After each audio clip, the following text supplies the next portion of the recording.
So I want to introduce our last speaker for today, who is Sharon Aronofsky Weltman, and she's come to us from Texas today. She's the chair of the English department at Texas Christian University.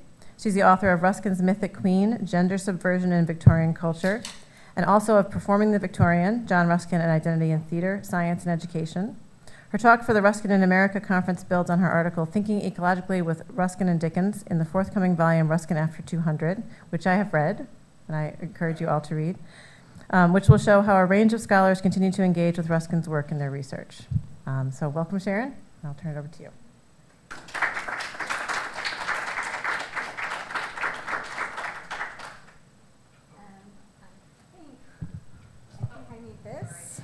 So can you hear me? Do I need to do anything? Okay, good. The reason I'm in front of this podium should be self-evident.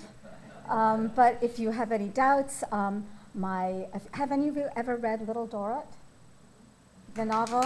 Yes, great novel. So my recent article in Review of English Studies called The Littleness of Little Dorrit, which just won a prize, this is what it's about.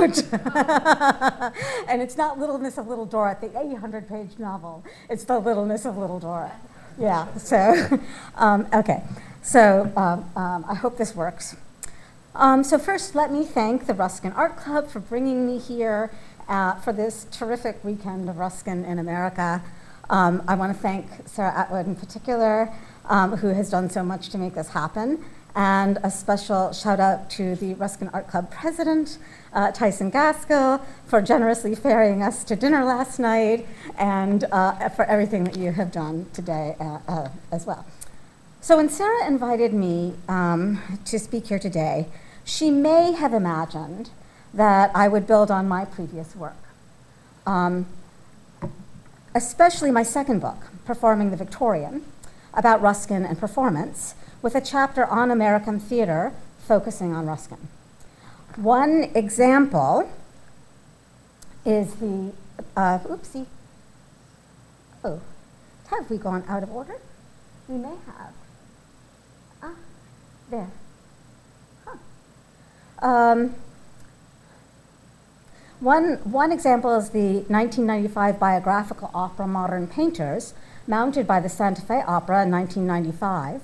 Composer David Lang, who, by the way, was also the founder of the Bang on a Can Music Festival in New York, and the librettist Manuela Halterhoff, the Pulitzer Prize-winning former culture critic of the Wall Street Journal. But my talk is not about that. It is also not about Greg Murphy's 1999 The Countess, which centered on the dissolution of Ruskin and Effie Gray's marriage. The Countess became the longest-running show to open in 1999-2000 New York season. I interviewed Murphy, the author of this, and Lang and Halterhoff, the composer and librettist for Modern Painters. And I'm happy to tell you more about these productions in Q&A if you're interested. But again, my lecture today is not about this theater. So what is my talk today about? Well, when someone brings up Ruskin in America, we often think about many of the things that we've already heard a little bit about today, and from which I've learned so much, and from last night, about the impact he had here, Ruskin had here, through such influential men as Charles Eliot Norton. Or we may contemplate the artists and art critics whose aesthetic vision he shaped. And a favorite of mine, one that you actually didn't mention, and I'm so excited. I was just terrified the whole time that everything I was going to say tonight would already have been done. But, oh gosh. So this is where the things got out of order, I'm afraid. Here we go. Here, yes. Abigail May Alcott Miraker. She's a favorite of mine, and she's the little sister of Louisa May Alcott, who many of us know. Many of us know May. She went by May, as Amy March in Little Women. She was a terrific artist in her own right, copying Turner's paintings, and Ruskin apparently strongly praised them. Or, if not her, and by the way, here's a painting of hers that I really like. We may remember that there were at least 3 utopian communities founded in the United States based on Ruskinian principles of cooperation, something I know Sarah has written about and we also heard about last night. They were, of course, in Tennessee, Georgia, and the still thriving town of Ruskin, Florida, although I'm not sure that this is what Ruskin would have had in mind. There's also the very surprising phenomenon of a phantom quotation attributed to Ruskin for an advertising campaign. And I say phantom because although you may have come across this sign sometime between the 1970s and the 2000s as a surprising example of American Ruskiniana, sorry, I gotta go past since things got out of order. The sign touting Ruskin's wisdom about high-quality ice cream and other frozen desserts, prominently displayed at Baskin-Robbins ice cream parlors nationwide, even though there is no evidence that Ruskin ever actually wrote or said this. If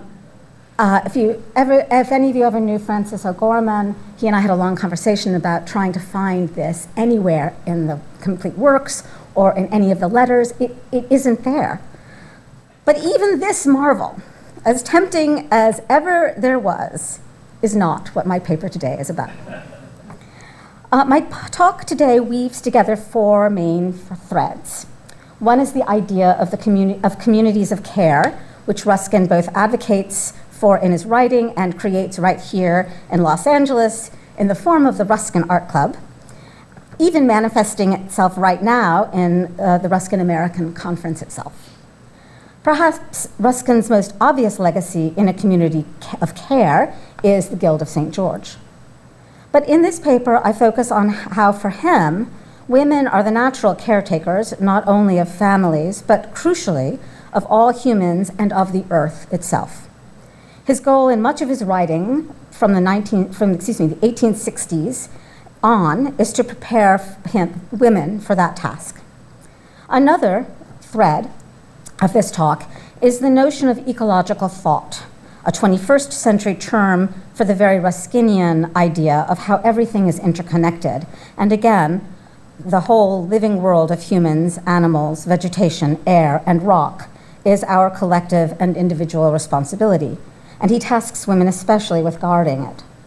Nevertheless, one vegetable element that Ruskin abhorred as a corrupting influence is the American cultivation and the exportation of tobacco.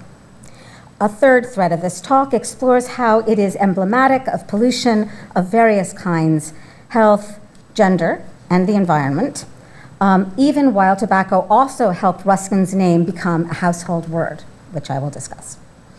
Another thread is to pick up Ruskin's interest in theater, which, perhaps surprisingly, also unites several of these threads, particularly through Ruskin's love of the British song and dance genre known as pantomime, most popular at Christmas.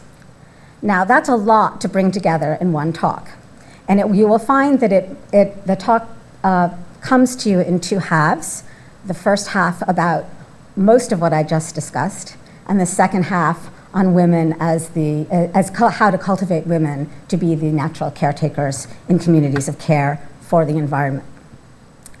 But we'll start with pantomime, looking at Ruskin, gender, and communities of care through what Ruskin sardonically calls American frankincense, that is, tobacco. So Ruskin's book, Time and Tide, appeared in 1867. It consisted of Ruskin's published letters to his friend Thomas Dixon, a cork cutter. Like the better-known letters to workmen in Forest Clavigera, Ruskin chooses events from his everyday life as occasions for thoughtful social criticism. In creating a sequel to Unto This Last, which came out in 1860, in Time and Time, Ruskin outlines responsibilities for workers in an ideal society, finding ample opportunity to inveigh against the real society around him. In 3 letters focusing on theatrical performance, Ruskin argues for the importance of a healthy amusement. He wants a kinder world in which working men will have the leisure time after a reasonable workday to enjoy noble recreation rather than suffering such long hours that they are too exhausted to take any pleasure in art and culture. But the crux of the matter for Ruskin is that people do not always want to be amused in a wholesome way. The choice of entertainment available cheaply enough for most laborers worries him.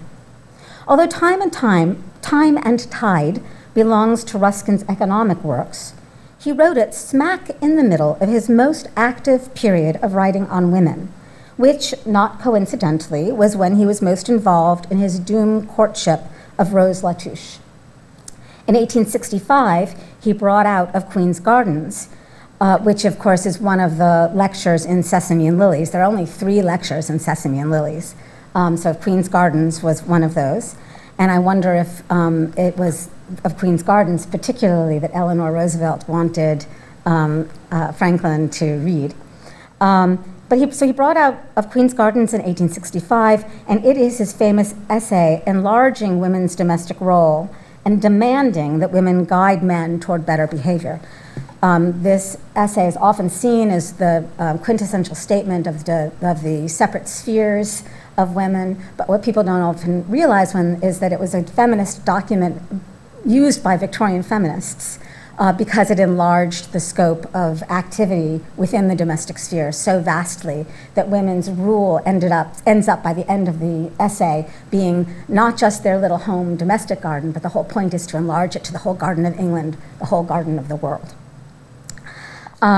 So that came out in 1865, right in this period of his most active writing on economics. Ethics of the Dust, his mineralogy and ethics textbook for girls, appeared in 1866, Time and Tide in 1867, and The Queen of the Air, his mythographic study of the goddess Athena as his ideal of womanhood, that is, by the way, the goddess of wisdom and war as his ideal of womanhood, in 1869. While in Time and Tide, Ruskin is, as always, concerned with economics and social justice, here at the height of his literary power, we find a text that develops the conjunction of Ruskin's interests in the stage, in the idea of theater as a false or true ideal of community, and in women's proper contribution to society, resulting in a forceful expression of ambivalence about gender identity and a forceful condemnation of tobacco. In Time and Tide, letter 5, Ruskin describes the pantomime Ali Baba and the 40 Thieves he has just seen at the Covent Garden Theatre. Because Victorian pantomimes were wildly popular and appealed to all classes, they provide Ruskin with a perfect example for analyzing a likely amusement for workers. Also, he loved them. He attended one production of Cinderella 5 times in a single week. In this first passage I'll be discussing, he wryly reports the famed proliferation of cross-dressing supernumeraries, or extras. The 40 Thieves were girls. The 40 Thieves had 40 companions who were girls. The 40 Thieves and their 40 companions were in some way mixed up with about 440 fairies who were girls. There was an Oxford and Cambridge boat race. In this Oxford and Cambridge the Oxford and Cambridge men were girls. There was a transformation scene with a forest in which the flowers were girls, and a chandelier in which the lamps were girls, and a great rainbow which was all of girls. It is characteristic of Ruskin to enjoy the spectacle of young women as flowers. He often identifies girls with flowers, and this is, after all, the author of Proserpina, which develops a floral taxonomy based entirely on girls' names. Also typical of Ruskin is how, by the way, he does that in order to avoid talking about male and female flowers. If you ever want to read Proserpina, that's what's going on there.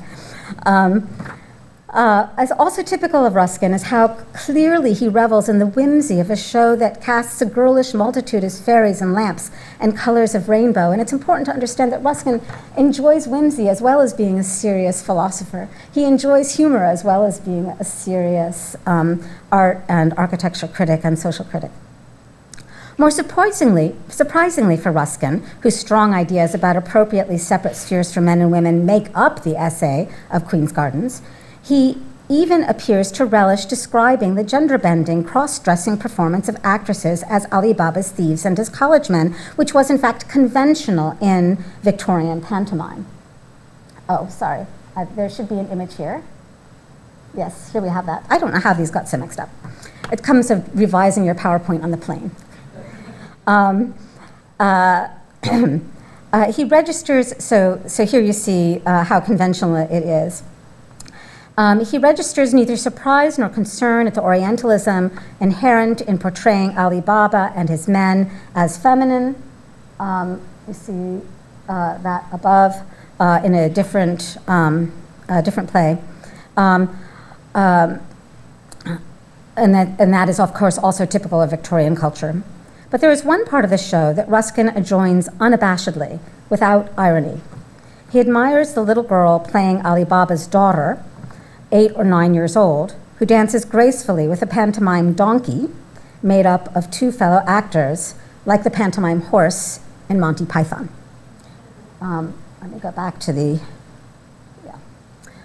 She did it beautifully and simply, as a child ought to dance. She looked and behaved innocently, and she danced her joyful dance with perfect grace, spirit, sweetness, and self-forgetfulness.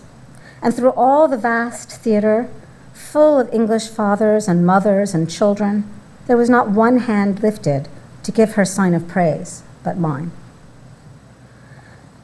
As much as the lack of enthusiasm for the little girl's simple dance distresses Ruskin, and this is a skillful and innocent performance that they don't appreciate, something much worse occurs.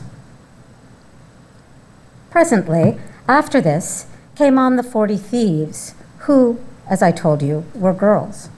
And there being no thieving to presently be done, and time hanging heavy on their hands, arms, legs, the 40 thief girls proceeded to light 40 cigars, whereupon the British public gave them a round of applause, whereupon I began thinking and saw little more of the piece, except as an ugly and disturbing dream. The previous good humor with which Ruskin describes the fantastical abundance of thief girls is disingenuous, a preparation to decry what follows. The innocent and decent girl child who dances beautifully and naturally, even with a stage donkey, far outshines the hundreds of young women who not only cross-dress and portray thieves, but who also do not bother dancing, and who, finally, and most damnably, smoke. So why does Ruskin loathe the cigar smoking so much? First, he hated tobacco.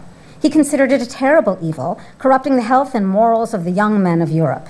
Cook and Wedderburn note at least 6 times in the complete works where Ruskin says precisely this. Arthur Reed further comments that Mr. Ruskin entirely abhors the practice of smoking, in which he never indulged. And he also quotes Ruskin as saying, "It is not easy to estimate the demoralizing effect of the cigar on the youth of Europe in enabling them to pass their time happily in idleness." Second, with Ruskin's idealization of women as moral guides of men and of Queen's Gardens, the idea that young girls would smoke publicly, encouraging them rather than discouraging such enervating and debilitating behavior, would seem a moral perversion of their queenly responsibilities. Third, applause for a shocking visual joke that had been withheld from an artistic and skillful dance appalls the aesthetic critic. The contrast is especially distressing for Ruskin because dancing represents for him part of the duty of girls. And now I'm thinking, get back to the talk that we just heard from Gray. He explains in The Ethics of the Dust that dancing is the first of girls' virtues, meaning not that they must entertain an audience, but rather that it is their parents' responsibility to ensure that their daughter's joyful upbringing makes them so intensely happy that they do not know what to do with themselves for happiness and dance instead of walking. Finally, the episode highlights what was wrong with the 40 thieves and their 40 companions all along. The girls are ungirling themselves, both by smoking and by playing outlaw men. Not only are they engaging in masculine behavior by smoking at all, but they are smoking cigars. The phallic symbolism of the cigar needs no Freud to declare itself. The Victorian public accepted women in pants roles, both comic and serious. Theater historians record more than a half a dozen female Hamlets, famous female Hamlets. Charlotte Cushman successfully played even Romeo. And these are all in commercial theaters. As is still customary, British Christmas pantomimes routinely employ a woman to play principal boy, a stock character in the pantomime, parodied in a show you know well, J.M. Barrie's Peter Pan. However, Victorian critical uneasiness surfaces when cross-dressing exceeds particular limits. For example, Carrie Powell points out that while most Victorian critics do not seem to mind women playing beardless adolescents, they find preposterous women playing mature men, specifically men with beards. Likewise, Ruskin does not object to women playing men in the pantomime until they whip out their cigars. So one problem for Ruskin, as for his contemporaries, seems to be that the beard, like the cigar, symbolizes masculinity too forcefully for critical comfort. And we'll see if this is in the right place. Well, there we are again.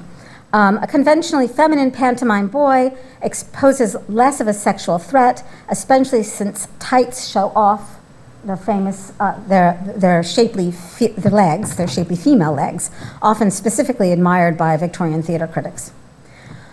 But women with beards or cigars symbolically suggests a morphological possibility to unsettling and compromising of gender boundaries too bluntly to pass unremarked. For those of you who know my second book, I make this argument, all of what I just said, in Performing the Victorian, and I'm happy to say that I still agree with myself. But I want to go back to the point that Ruskin really hated tobacco and smoking in particular, to consider what else might be at work here.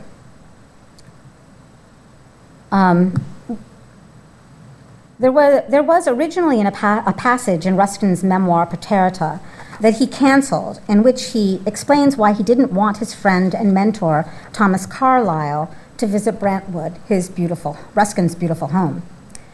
But there was one insuperable obstacle, the smoking.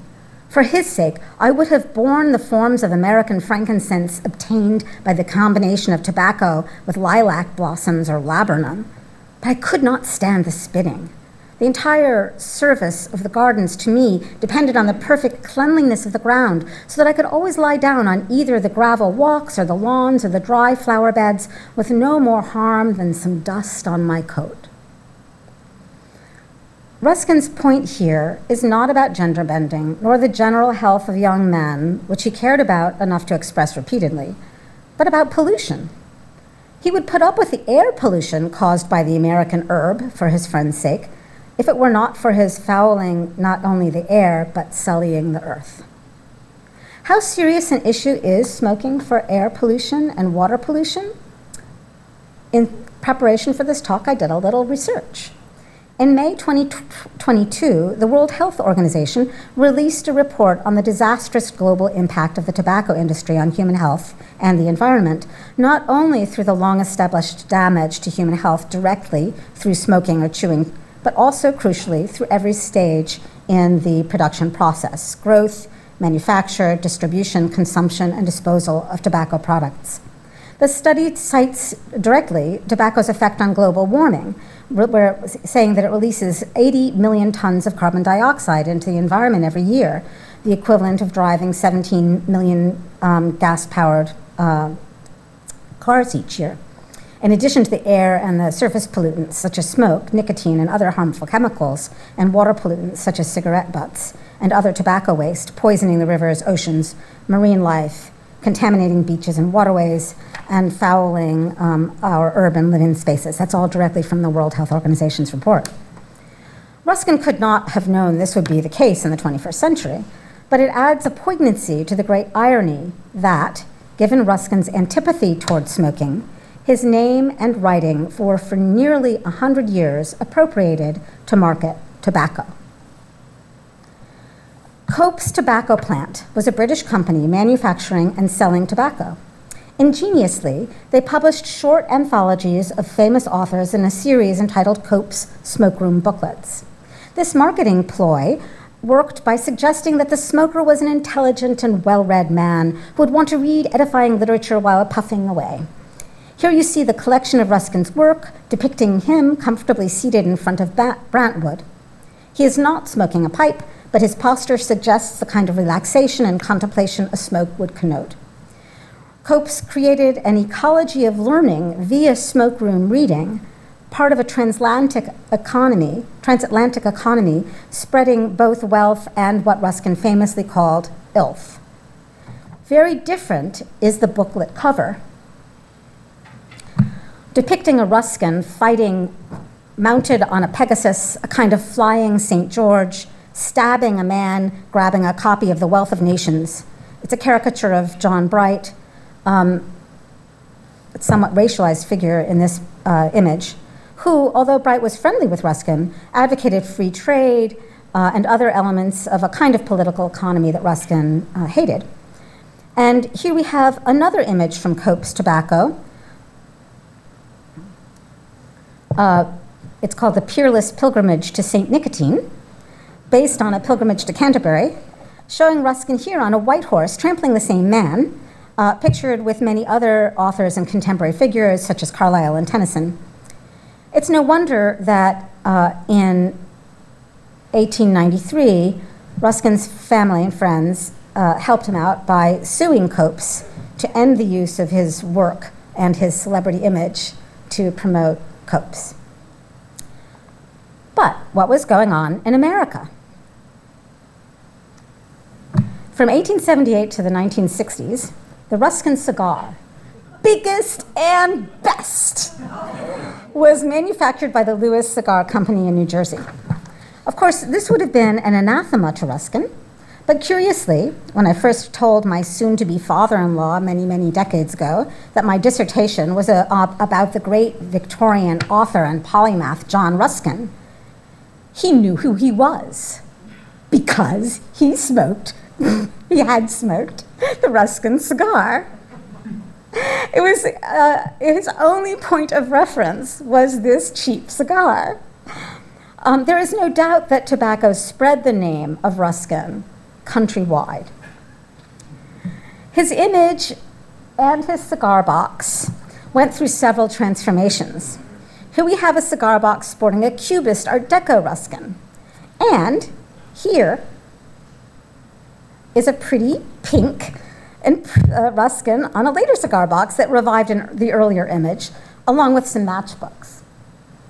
You may remember this particular image from my book cover, because yes, I thought it was a very theatrical image, so I thought it would be the right one.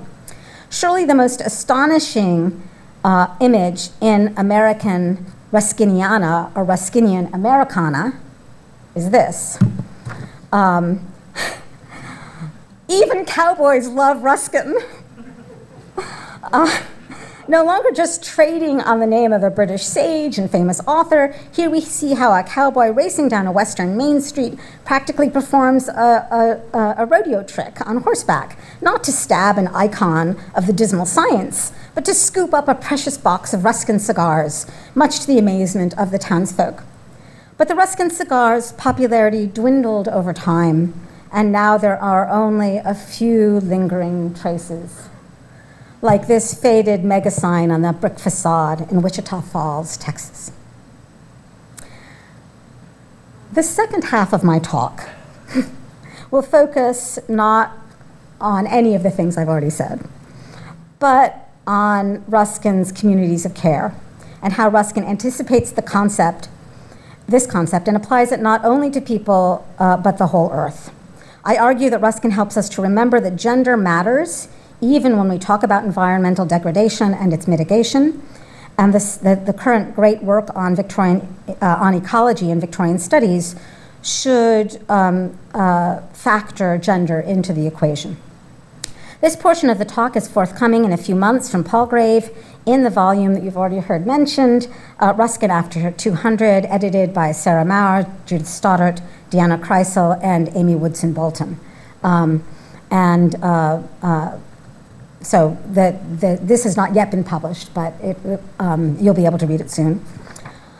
Virginia Held's 2005 book, The Ethics of Care, explains that in relational ethics, people nurture and support one another through a set of associations that is not so much reciprocal as communal. Held's influential idea finds a precursor in Ruskin's ideal of a society based on cooperation rather than competition. It appears throughout his work, and particularly in those texts that also theorize gender and ecology, creating what Mark Frost has described as a proto-ecological model of engagement, anticipating current ideas about the Anthropocene or Anthropocene. You tell me which one it is.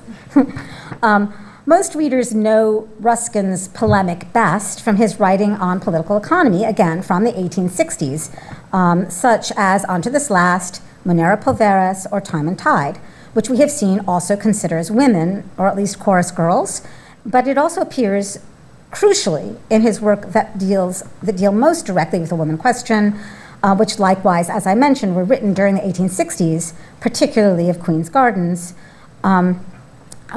and Ethics of the Dust. These texts explore care communities and women's role in them. Ruskin's vision of total interconnection among all things is a precursor to Timothy Morton's concept of ecological thought, in which everything is connected. Moreover, for Ruskin, the ethics of care intersects with ecological thinking precisely through the nexus of gender. He gives women the monumental and impossible task of caring for and repairing the earth and all its animate and inanimate inhabitants. His work on the woman question details how to educate girls to take on this very heavy burden of leadership. He includes both economic reforms, such as paying girls teachers as much as boys, and environmental reforms, such as cleaning polluted waterways so that growing girls might play in them safely. In other words, and these are both from the Queen's Gardens. In other words, mitigating and reversing pollution, which corrupts the natural environment in which girls and boys learn, is as central a part of Ruskin's plans as his much more famous attacks on political economy.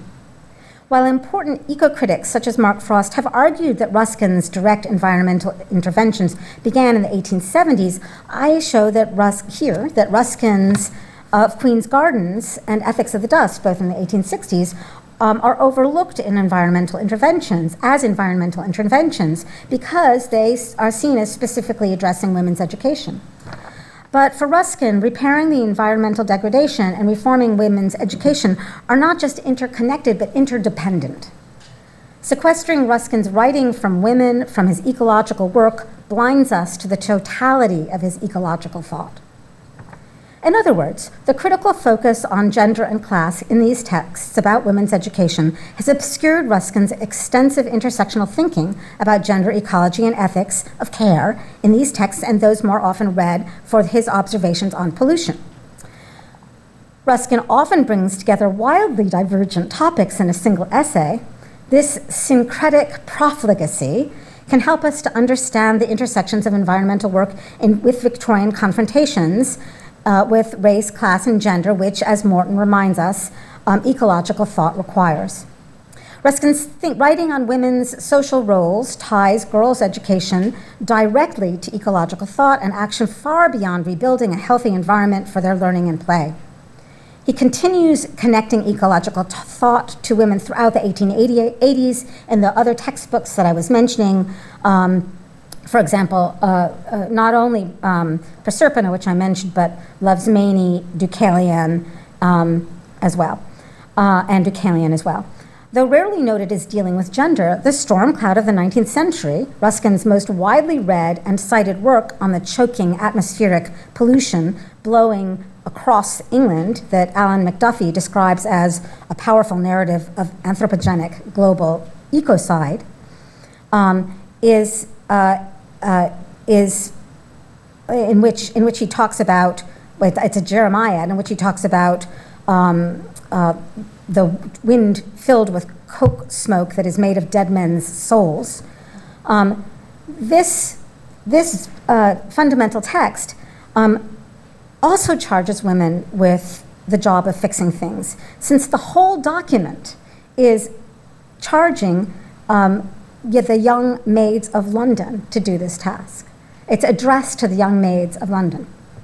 Ruskin tasks women even more robustly than men in his imperative to, as Heidi Scott puts it, correct the plague wind with fellow-loving empathy in a global care community. But the global care community extends beyond the globe itself. No, sorry, didn't mean to say that.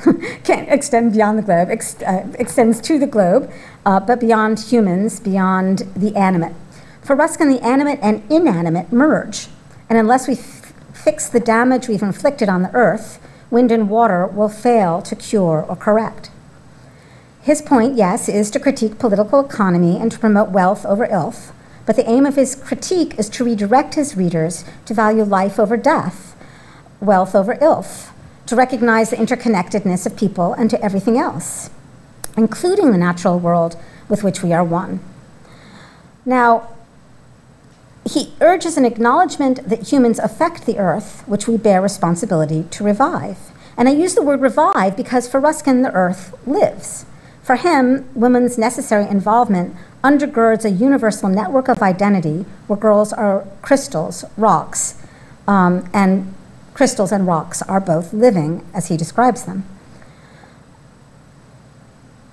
In the smoke-filled wind that writhes through the globe, he says, in Storm Cloud, blanched sun, blighted grass, blinded man, all receive equal rhetorical weight. They're just dashes between them. Blanched sun, blighted grass, blinded man.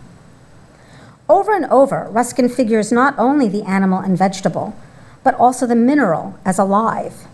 An extraordinary passage in The Two Paths reveals that since rust is a natural process of oxidation, iron breathes. In a certain sense, and almost a literal one, we may say that iron, rusted, is living, but when pure or polished, dead. You all probably know that in the mixed air we breathe, the part of it essentially needful to us is called oxygen, and that this substance is to all animals, in the most accurate sense, breath of life. Iron breathes when it gets rusty. It takes the oxygen from the atmosphere as eagerly as we do, though it uses it differently.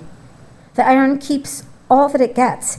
We and other animals part with it again, but the metal absolutely keeps it, keeps what it has once received in this aerial gift, and the ochreous dust which we so much despise is, in fact, just so much nobler than pure iron, insofar it is iron and the air. As Diana Kreisel explains, Ruskin's emphasis on life as the determinant of value, along with his unwillingness to limit the capaciousness of life, rhetorically extending it to iron, crystals, minerals, and rust, form the basis of his critique on the instrumental view of natural resources. In other words, Ruskin doesn't like instrumental view of natural resources. Iron's value is not in its instrumental use to humans or machines or rails, but the ochreous dust that enriches the earth's beauty in tinting the mountainsides red. Ruskin goes on to explain that breathing iron implies a breathing earth. The earth would be lifeless if it were not for all that the substance of which it is made sucks and breathes the brilliancy of the atmosphere. And as it breathes, softening from its merciless hardness, it falls into a fruitful and beneficent dust, gathering itself again into the earths from which we feed, and the stones from which we build, into the rocks that frame the mountains and the sands that bind the sea. Ruskin proves that iron breathes, the earth lives, and dust can be beneficent. Continuity among mineral and animal permeates Ruskin's thought, just as the cooperative care he advocates throughout the animal appears throughout the inanimate world. We see this in Modern Painters 5, where soot, dirt, and water compete futilely for mastery of a path, and their struggle produces only undifferentiated mud, but when the elements cooperate instead. In a community of care, that emphasizes a discrete identity for individual caring elements, each crystallizing itself separately. In place of the muddy mess, the path is to be strewn with diamonds, sapphires, and snowflakes. In The Ethics of the Dust, a book written especially for a female audience, he uses the science of mineralogy for social reform, stressing a political economy of cooperation over a political economy of competition, and that's a quote, with the processes of crystallization providing the lessons. The excerpt plucked from modern painters that I just read, or mentioned, in which the elements cooperate to create beautiful gems and snowflakes instead of soot and mud, is plucked from the earlier book and interpolated whole hog into The Ethics of the Dust to constitute the book's final seminar. The book comprises a series of 10 Socratic dialogues, meaning that it is, in essence, a play in 10 acts. The old lecturer asks the eldest and wisest student, the college-age Mary, to read the passage aloud to the others, performing the role of Ruskin as lecturer by voicing Ruskin's famous text. The audience of girls within the book and the real readers without know that what Mary utters comes from a much more renowned book that exists outside the make-believe world of the old lecturer and his students. This lends a peculiar reality to the fictive realm of the dialogues, while emphasizing their fictionality by calling attention to the literary frame. This rhetorical sleight of hand reminds us that Ruskin taught the real Winnington girls, whose names were identical to these characters' names. Yeah, they're the same girls. To inculcate them these values of cooperative dust, the community of care extends from the prose on the page to lived experience. How am I doing on time? I'm doing okay? Okay, because I feel as though it may be taking me longer to read than I thought. He lectures to build a recognition of what Talia Schaefer points out is our interdependence, because care is an ongoing universal network. In one of the most memorable scenes from Ethics of the Dust, the old lecturer directs the girls to run around the playground and then stop in a prearranged pattern to crystallize themselves. The lecturer observes to them, "You ran in from the garden and against one another in the passages. When you did that, you were in what mineralogists would call a state of solution and gradual confluence. When you got seated in those orderly rows, each in her proper place, you became crystalline, as molecules line up to create quartz. Instead of the undifferentiated mud of modern painters' five, they make themselves into living diamonds, rubies, emeralds, Derbyshire spar, Iceland spar, gold, and silver." Ruskin used precisely this whole-body choreographic method to teach the historical Winnington girls about how crystals form. The real-life Lily Armstrong and Isabel Marshall, on whom the characters Lily and Isabel are based, close an 1865 letter to Ruskin by saying they must go because they have to turn into particles, that is, dust. Anthropomorphizing the crystals, or crystallizing the humans, does more than provide a combined scientific and moral lesson. It breaks down the barriers between the girls and the natural world of rocks, between the animate and the inanimate. This is no surprise coming from Ruskin, who in The Queen of the Air declares that, quote, "all links between dead matter and animation drift everywhere, unseen," end quote. The earth itself is full of what he calls crystal life, and the girls, as are the girls, a lesson that we've seen Isabel and Lily take to heart when they go off to turn themselves into particles. The goal of teaching girls in this performative way is to get them to see their interdependence, not only with one another in a schoolgirl community of care, but also with the inanimate elements that make up the earth and the rest of the universe. The old lecturer's injunction to the little housewives of ethics, and that is the subtitle, these are lectures for little housewives, to cooperate in order to create beauty and prevent illth, connects directly to Ruskin's injunctions to their parents in Of Queen's Gardens. It's easy and absolutely correct to read the rousing extended metaphor that closes Of Queen's Gardens symptomatically, where Ruskin urges women to exit their own walled gardens, to save the bent blossoms of the outer world, those drooping flowers with their heads on the ground, most often read as other women who are fallen and in need of care. Here he transparently urges women collectively to address the social ills that leave so many bruised and broken. Bid the black blight turn away and the knotted caterpillar spare the poverty-stricken florets. These prostitutes and other unfortunates that he is referring to are understood as, quote, flowers that could bless you for having blessed them and will love you for having loved them, flowers that have thoughts like yours and lives like yours. But what if we stop for a moment, not to smell the flowers, but to read them literally, as Stephen Best and Sharon Marcus have suggested we do more often? Ruskin states that the flowers have thoughts like yours, lives like yours. In virtually everything he writes, certainly here and in Proserpina, flowers matter as flowers. Ruskin reminds his readers of the picturesque custom of strewing a woman's path with flowers, a custom still surviving at weddings where children cast petals for the bride to walk on. But instead, Ruskin claims, the path of a good woman is indeed strewn with flowers, but they rise behind her steps, not before them. He asks women to walk so gently that they do not crush the flowers beneath their feet, urging them to do no harm, as though he were telling them to leave not even footprints in a national park. Moreover, women should cure the ills of the world's flora. But it is little to say of a woman that she only does not destroy where she passes. She should revive.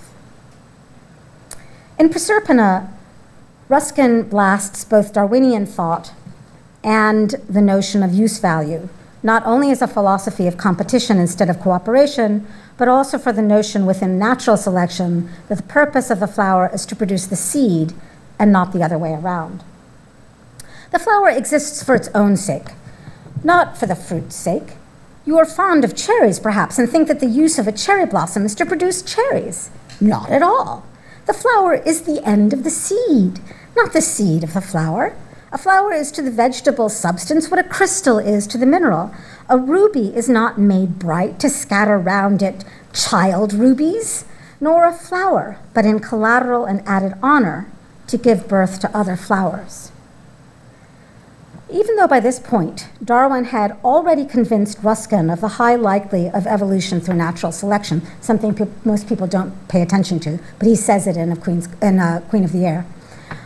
For Ruskin, the blossom's use value, even for the survival of the entire species, is not more important than its value simply as a blossom that brightens its surroundings.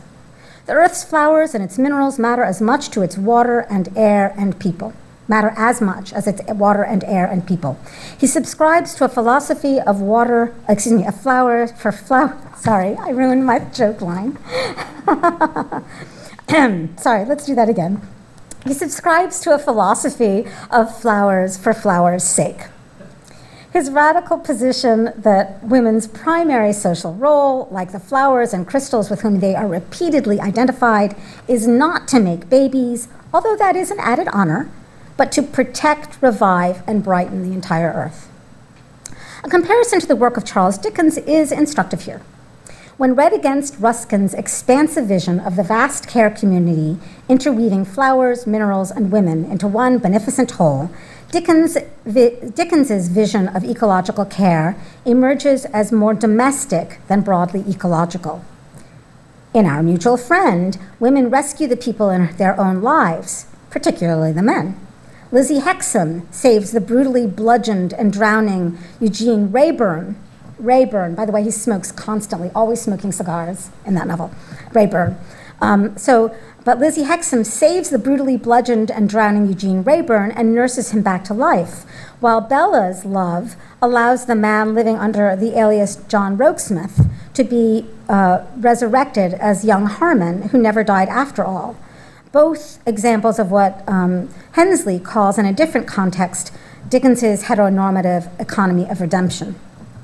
For Dickens, care communities exist for its members to save one another.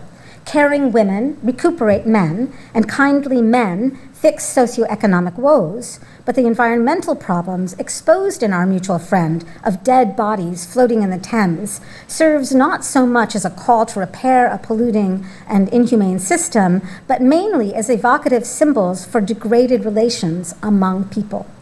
In other novels by Dickens, such as Bleak House and Oliver Twist, the plot revolves around characters' crises. The plots revolve characters' crises by moving them away from the crooked and filthy city to the healthful country and to the insularity of a private family, a domestic retreat from urban problems. Dickens's worries about the degraded environment result not in an action to mitigate the damage, but instead to improved individual circumstances. The smoke in Hard Times' Coketown sets the scene both materially and symbolically, but what ultimately gets cleaned up is for the protagonist Louisa's soul.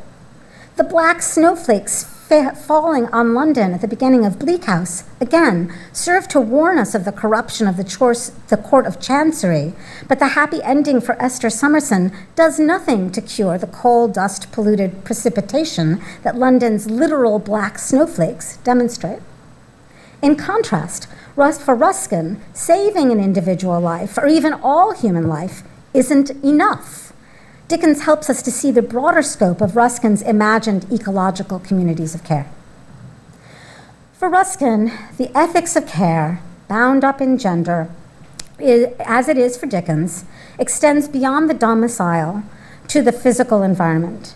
But even women as queens, whose job it is to repair the broken world, both social and ecological, can't fix anything if the nature that nurtures them is polluted to begin with.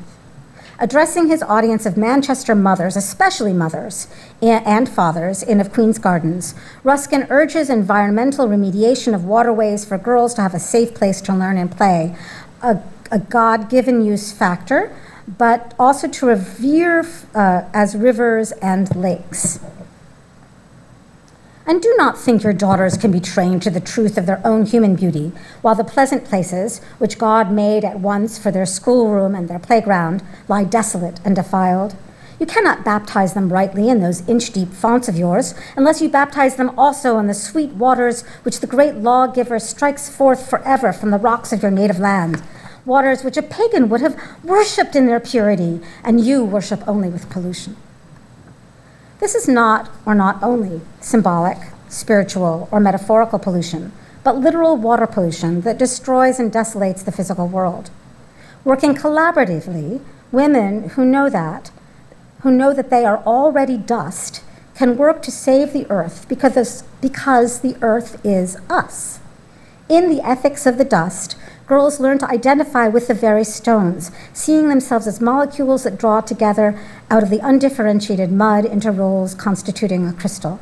The earth's rocks are alive, the rivers its lifeblood, girls its analog. Together, the girls can protect the planet and its blooming, crystallizing, oxidizing inhabitants. We're used to linking environmental justice with issues of race and class. Many a newspaper article documents and decries the impact of polluting petrochemical plants on working class and/or neighborhoods predominantly inhabited by people of color.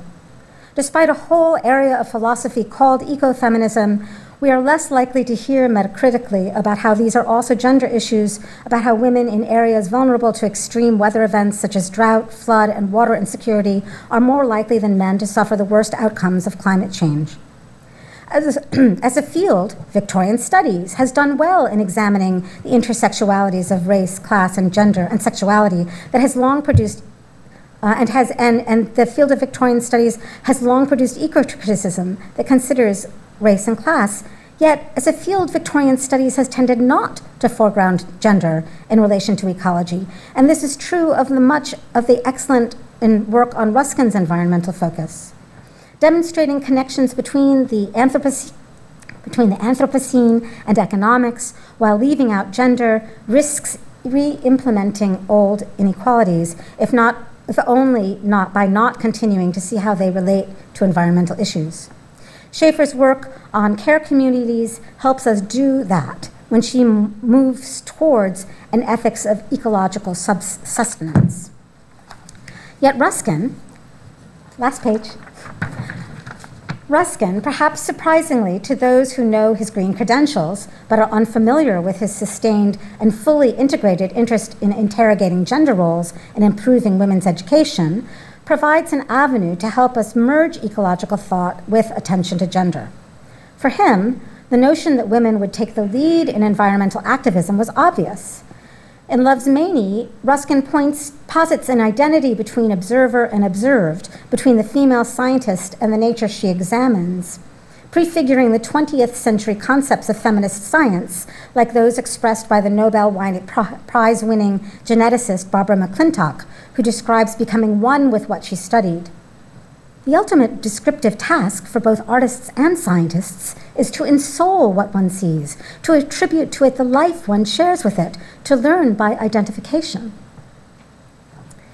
Ruskin's essays and lectures also echo one another and even quote one another recursively, because for him, the overarching task at hand, evident in his own interconnected oeuvre, is foundationally ecological.